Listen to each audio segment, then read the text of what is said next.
চতুর্থ শ্রেণীর গণিত বইয়ের আজকের ভিডিওতে আমরা 100 পৃষ্ঠা নিয়ে আলোচনা করব। তো 100 পৃষ্ঠায় দেখো দেয়া আছে যে সমতুল ভগ্নাংশ। তো আমরা আজকে এই সমতুল ভগ্নাংশ সম্পর্কে জানব। তো দুটি ভগ্নাংশ সমতুল কিনা তা কিভাবে জানা যায়। দেখো এই সমতুল শব্দের অর্থ কি? সমতুল মানে হচ্ছে সমান, মানে দুটি ভগ্নাংশ সমান কিনা বা সমতুল কিনা সেটা আমরা কিভাবে বুঝবো। তো এখানে চলো রং করি এবং তুলনা করে সমতুল ভগ্নাংশ সম্পর্কে জানি। এখানে দেখো এই একটা বক্স আছে, এটা মাঝখান থেকে এই যে ভাগ করা, মানে দুই ভাগ করা, এই পাশে এক ভাগ এই পাশে এক ভাগ। তো এটা হচ্ছে যদি ভগ্নাংশ আকারে আমরা লিখি তখন দেখা যায় কি, এই যেহেতু দুই ঘর এই কারণে দুই নিচে, আর দুই ঘরের উপরে যেহেতু এক লেখা আছে মানে লবে আছে এক, তার মানে দুই ঘরের এই একটা ঘর আমরা এই যে রং করবো এরকম এইটা। এরপরে দেখো পরের ভগ্নাংশ আছে 2/4। তো এখানে 2/4 মানে কি, এখানে চারটা ঘর আছে, চারটা ঘরের এই দুইটা হচ্ছে রং করব, লবে যেহেতু দুই আছে তো দুইটা ঘর এরকম এই যে আমরা রং করে দিলাম, দুইটা ঘর রং করে দিলাম।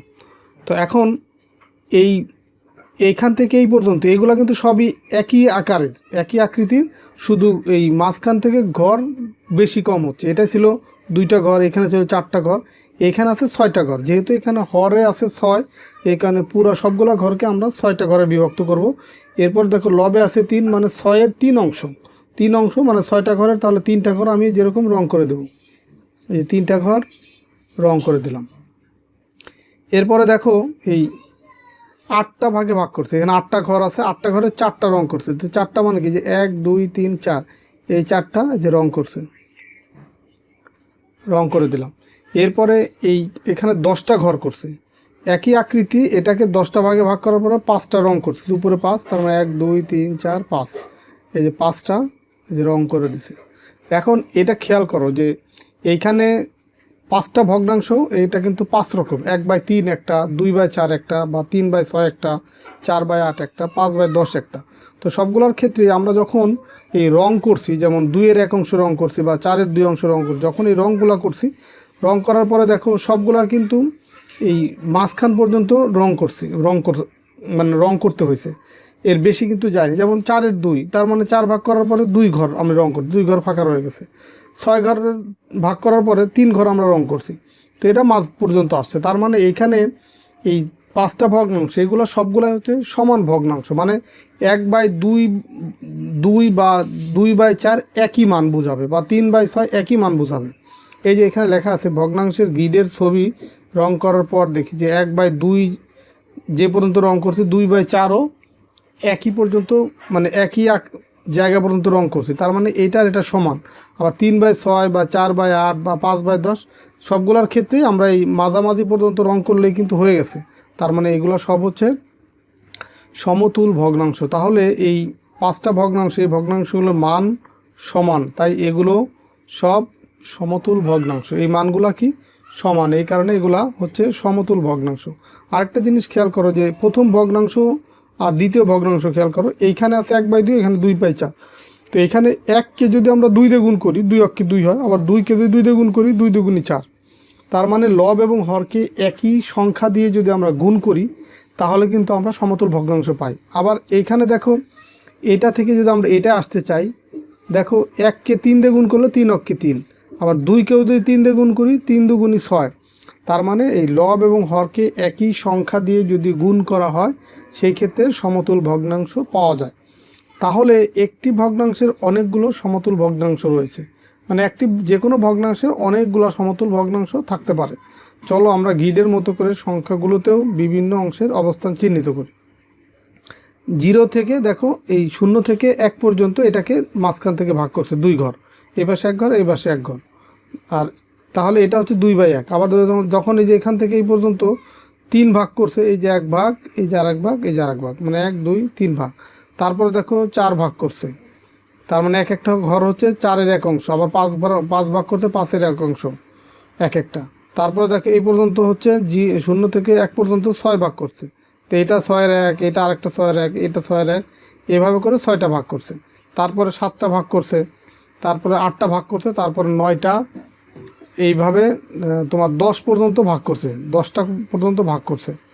এখান থেকে দেখো এই যে এই পর্যন্ত 10 ভাগ করছে, 10 ভাগের এটা হচ্ছে 10-এর 1 অংশ, এটা হচ্ছে 10-এর 2 অংশ, 10-এর 3 অংশ, এভাবে ভাগ করছে।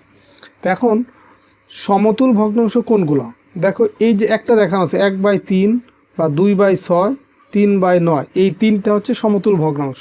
মানে একই রেখা বরাবর যে ভগ্নাংশগুলো আছে এগুলো হচ্ছে সমতুল ভগ্নাংশ। এরপরে দেখো এই যে 1/2 বরাবরও দেখো এই যে এইটা যদি আমরা দাগ দেই তাহলে এইখানে কিন্তু এগুলাও হয় এই সমতুল ভগ্নাংশ হয়, যে 1/2, 2/4, তারপর 3/6 বা 4/8 বা 5/10, এগুলো হচ্ছে কি সমতুল ভগ্নাংশ। আবার দেখো আরেকটা হয় তোমার,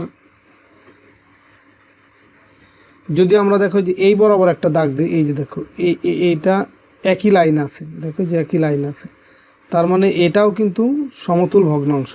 এই 2/3 বা 4/6 বা 6/9 এগুলো হচ্ছে সমতুল ভগ্নাংশ।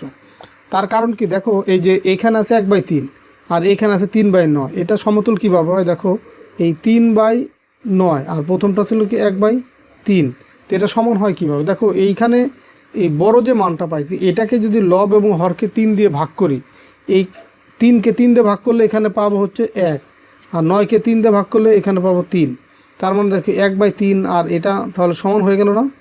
তো এভাবে করে কাটাকাটি করে আমরা কিন্তু বুঝতে পারি যে কোনগুলো সমতুল ভগ্নাংশ।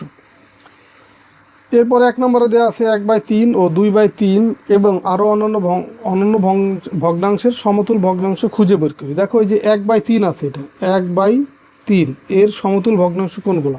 তো সমতুল ভগ্নাংশ বের করার নিয়ম হচ্ছে প্রথমে আমরা এটাকে 2 দিয়ে গুণ করব, লবকেও 2 দিয়ে হরকেও 2 দিয়ে। তো 2 দিয়ে যদি গুণ করি 2 অক্ষে 2, এই 3কে 2 দিয়ে গুণ করলে 3 2 6, তার মানে এটা সমতুল ভগ্নাংশ, 2 দিয়ে গুণ করলাম। এখন যদি আমরা 3 দিয়ে গুণ করি, 3 দিয়ে গুণ করলে দেখো এই প্রথম ভগ্নাংশ 3 দিয়ে গুণ করলে 3 অক্ষে 3, এই 3কে 3 দিয়ে গুণ করলে 3 3কে 9, তারপর আবার এটাকে যদি 4 দিয়ে গুণ করি 4 অক্ষে 4, এই 3কে 4 দিয়ে গুণ করলে 3 4 12, তো সবগুলাই কি সমতুল ভগ্নাংশ। এইভাবে আমরা 2 3 4 5 6 7 8 9 এভাবে পূর্ণ সংখ্যা দিয়ে গুণ করি তখন অনেকগুলো সমতুল ভগ্নাংশ পাবো। এরপরে দেখো 2/3 আছে যেটা, সেটার যদি সমতুল ভগ্নাংশ বের করতে চাই, এটার ক্ষেত্রে আমরা 2 দিয়ে যদি গুণ করি, 2 দিয়ে গুণ করলে 2কে 2 দিয়ে গুণ করলে 4, 3কে 2 দিয়ে গুণ করলে 6, তার মানে এটা সমতুল ভগ্নাংশ। আবার এটাকে যদি আবার 3 দিয়ে গুণ করি, 3 2 6, এটাকে 3 দিয়ে গুণ করলে 3 3কে 9, এটাও সমতুল ভগ্নাংশ। আবার 4 দিয়ে গুণ করলে 4 2 8, 3 4 12। তো এইভাবে আমরা তাহলে খুব সহজেই যে কোনো ভগ্নাংশকে পূর্ণ সংখ্যা দিয়ে গুণ করে, লব এবং হরকে একই পূর্ণ সংখ্যা দিয়ে গুণ করে আমরা সমতুল ভগ্নাংশ বের করতে পারি। 2 নম্বরে দেখো খালি ঘরগুলোতে সঠিক সংখ্যা বসায়। এখানে আছে 1 নম্বরে দেখো 1/4, 2 খালি ঘর।